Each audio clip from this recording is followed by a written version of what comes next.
Boa noite a todos. Então, é com imenso prazer que a gente mais uma vez está aqui, né, conversando. E essa época do ano nós celebramos o nascimento do Dr. Bezerra de Menezes. Adolfo Bezerra de Menezes Cavalcante. Quem já frequenta a casa há mais tempo, quem frequenta o Centro Espírita, vem falar do Dr. Bezerra, da história, do aluno de matemática, do anel. Exatamente, a gente vai falar tudo isso, mas vamos tentar falar de uma maneira mais filosófica, que ele gostava muito da filosofia da vida. O Dr. Bezerra nasceu no Ceará no dia 29 de agosto de 1831. Era a época imperial ainda, o governo era de Dom Pedro II, né? Ele nasceu numa família abastada, uma família boa. O pai dele era um tenente-coronel, era um fazendeiro, tinha uma propriedade. Por que ele veio nascer nessa família? Porque para ele conseguir galgar o que ele teria de fazer, ele teria que ser bem nascido. Nós estamos falando da época do Império. Naquela época não tinha FUVEST, não tinha vestibular, não tinha nada disso. Ele sabia, ele já veio comprometido em ser um bom médico. E para ele fazer medicina, ele tinha que ter condições para isso. Mas a família dele, nesse interim, o pai dele, que era uma pessoa muito boa, acabou perdendo. Quer dizer, então, de repente, de filho de um tenente-coronel, de um coronel, ele passou a ser uma pessoa mais humilde. E essa resignação dele, isso aí não afetou em nada, muito pelo contrário, ele continuou sendo um bom aluno, ele continuou se esforçando para cumprir as metas dele. Que é uma coisa importante isso.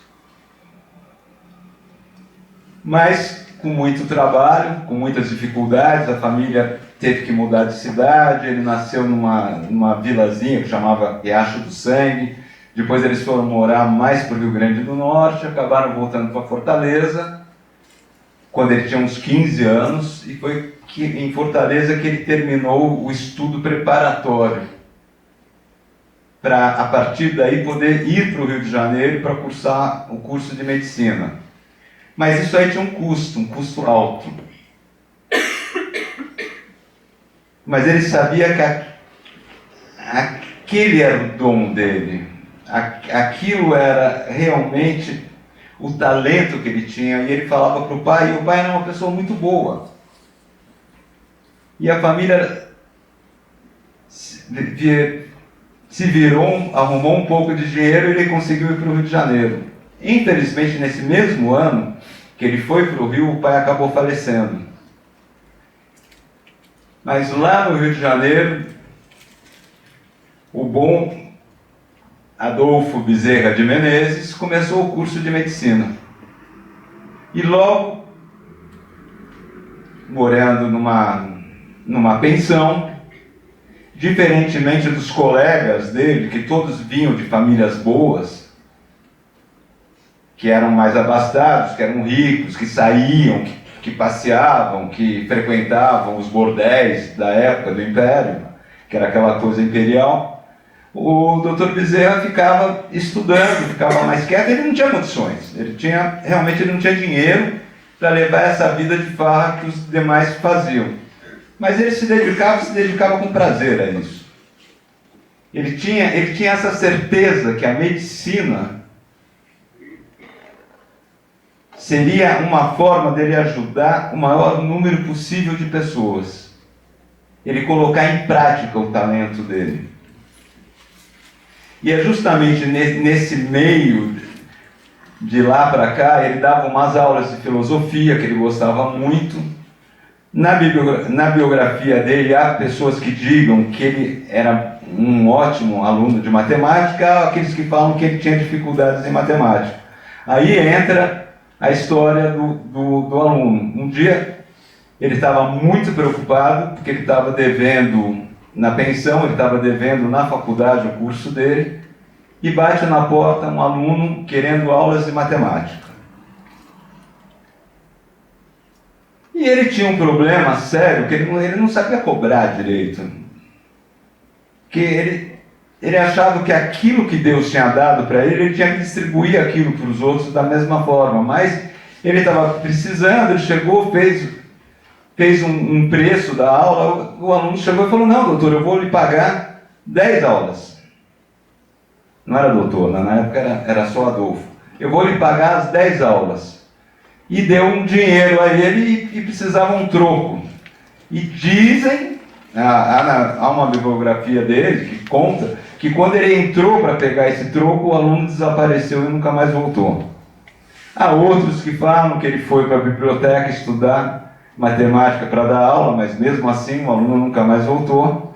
E há o Divaldo que diz que ele até procurou o aluno para tentar dar aula, que aliás eu vou depois deixar uma palestra do Divaldo falando do Bezerra, que é maravilhosa, espero que vocês aproveitem muito.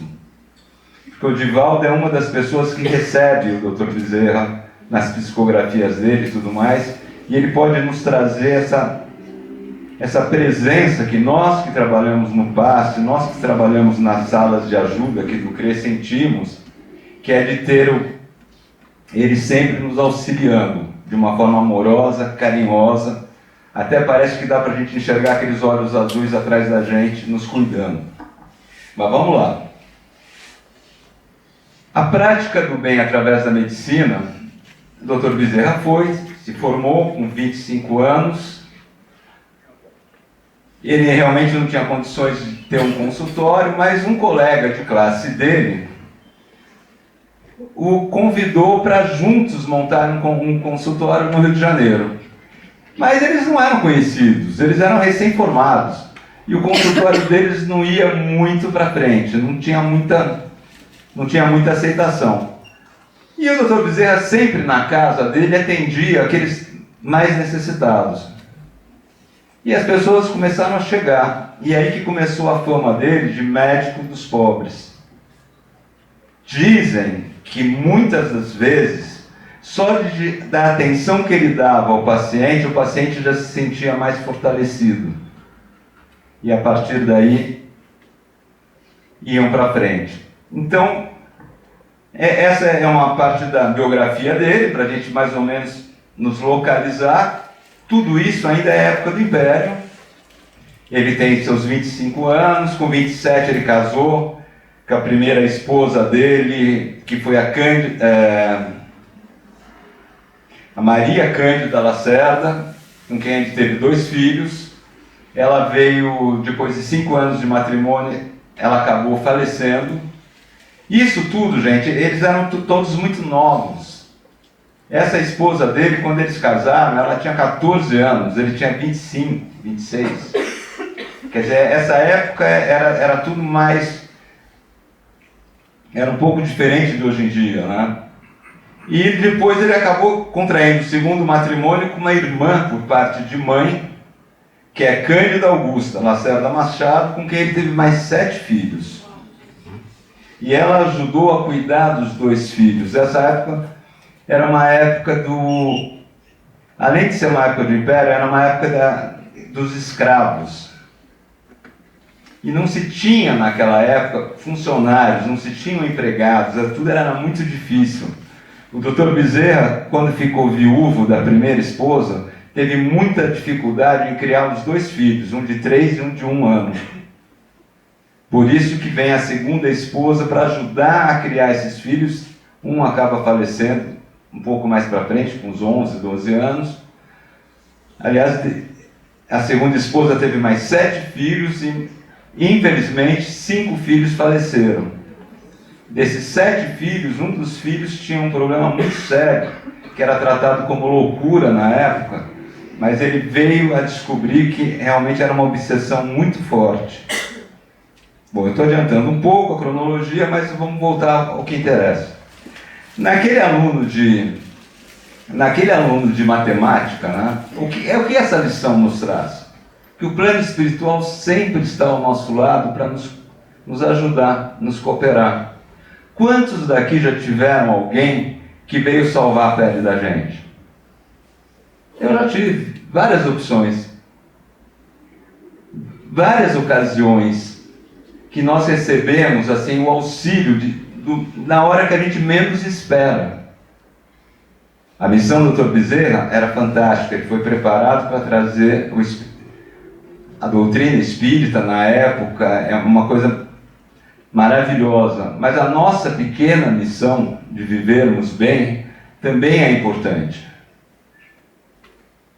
Não é só de doutores Bezerras de Menezes que nós vamos mudar o planeta, mudar a forma como pensar de todo mundo. Nós precisamos de cada um de nós. Nós que estamos aqui, como a mensagem que a Thaís deu na frente, a caridade de nós estarmos aqui, de nós estarmos propiciando o trabalho dessa casa, é muito importante. A nossa vibração pessoal, o nosso amor, a gente conseguir colocar isso para frente, isso vai fazer a diferença, isso vai fazer a mudança que nós tanto necessitamos. Na palestra do Givaldo, quem puder ficar para assistir, vai ver que o Dr. Bezerra, ele ainda está muito preocupado porque o Brasil não está na qualidade que ele gostaria, na amorosidade que ele gostaria, que ele tanto pregou e tanto trabalhou para isso. E a nossa parte fazemos isso. Nós podemos ser a pequena mudança na vida de alguém. Eu estava comentando essa palestra com uma amiga minha, ela falou, eu compreendo o que você fala, mas eu nunca passarei por isso, né? Que é uma pessoa, vamos dizer assim, abastada, né? Com muito dinheiro, quer dizer, nunca ninguém vai ajudá-lo com dinheiro. Eu falei, mas tem coisas que o dinheiro não compra. E que às vezes, por o dinheiro não comprar, a gente é mais necessitado delas. Então nós podemos também ser o anjo na vida de muitas pessoas, de muitas formas, não só financeiramente. Mas nós podemos ser até aquele ouvido que escuta uma pessoa numa hora de desespero. Mas o Bezerra está aí para isso, né? É para ser um farol na vida da gente. E vamos continuar. E o Dr. Bezerra, quando casado, com os seus 27 anos, lá, foi convidado a entrar na política. Daí eles vão virar para mim e vão falar assim, poxa, não, o homem é quase um santo, médico dos pobres, veio, sofreu, apanhou, estudou, vai ser político. Exatamente, foi isso que ele pensou também. Naquela época, a política ainda já era um lugar de pessoas boas e não tão boas assim, né? Mas ele sentia a necessidade de fazer a mudança. Ele trouxe, na época do Império, ele era abolicionista.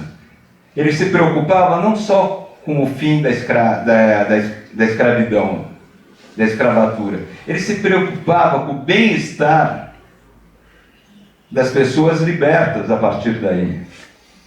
Ele tinha um projeto de criar uma creche para educar os filhos dos escravos, para eles poderem ser reintegrados à sociedade, eles efetivamente participarem da sociedade, socializarem. Então não adiantava para eles só a liberdade da escravatura, se eles não tinham, a partir daí realmente, infelizmente, não tiveram. É um problema muito sério. Quem gosta de história, quem estuda história vai ver. Os escravos libertaram os escravos e os escravos ficaram perdidos. Ficaram sem trabalho, sem comida, sem moradia. Muitos roubavam. Tiveram muitos senhores que enterravam as coisas, até a prataria da casa, porque foi um caos. Não foi uma coisa preparada. O Dr. Bezerra pensava nisso. A lei do ventre livre, 3 anos antes da lei ser assinada, ele apresentou um projeto como deputado, justamente pensando nisso, de já ir libertando as pessoas que nascessem, para poder construir uma sociedade mais justa, mais igual. Ele tornar os escravos cidadãos. E ele também pensava na poluição e no desmatamento. É um projeto dele, por incrível que pareça, naquela época, 1800 e alguma coisa, de pegar os morros do Rio de Janeiro e voltar à natureza, replantar novamente a mata no lugar que estava desmatado. Não fizeram isso, hoje a gente tem as grandes favelas do Rio de Janeiro nos morros. Ele pensava também na poluição da Baía da Guanabara. 1860, 70, 80, poluição da Baía da Guanabara.